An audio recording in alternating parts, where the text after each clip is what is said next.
Well, good morning, everyone, and thank you for joining us. I'm here today with the Minister of Justice, Mickey Amery, as well as our Minister of Environment, Rebecca Schultz, as well as our Minister of Affordability and Utilities, Nathan Neudorf, in order to talk about our next steps that our government will take to combat the federal government and their net zero electricity regs and the threats that they pose to the livelihoods of Albertans.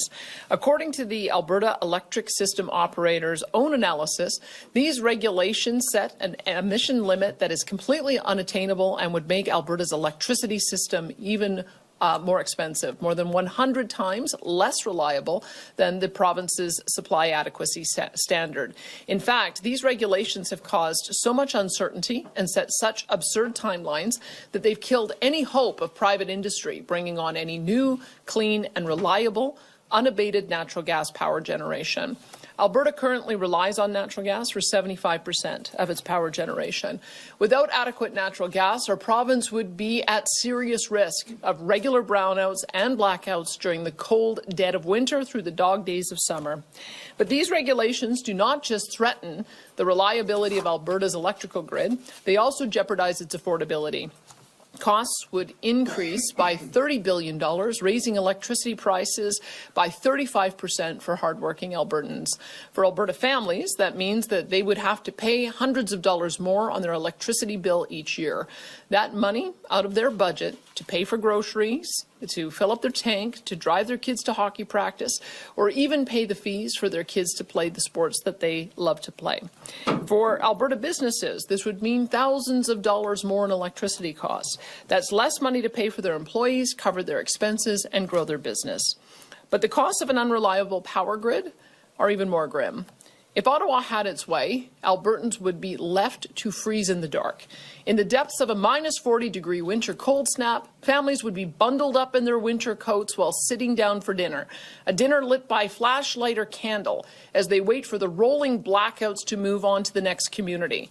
There would be no street lights working to light up your way home through the blinding blizzard as you squint to see the dimly lit brake lights of the car ahead of you. In the heat of summer, you would be left worrying if the groceries left in your fridge and freezer will spoil before the blackouts end.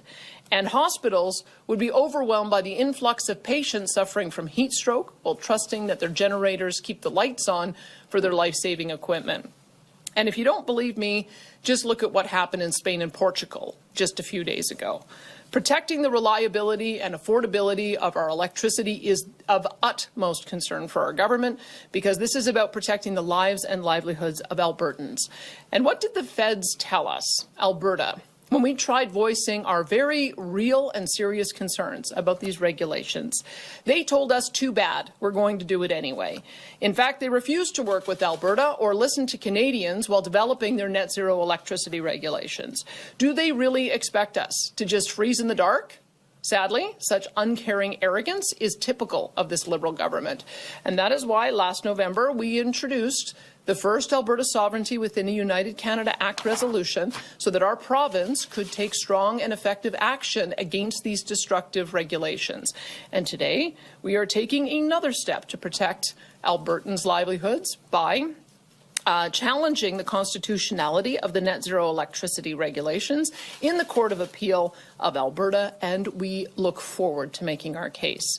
Alberta will no longer tolerate having our livelihoods threatened, our industries targeted, and our resources landlocked by Ottawa. We will not accept their reckless and dangerous policies that will harm our economy, stifle our energy industry, jeopardize the reliability of our electricity grid, and raise electricity prices for Albertans.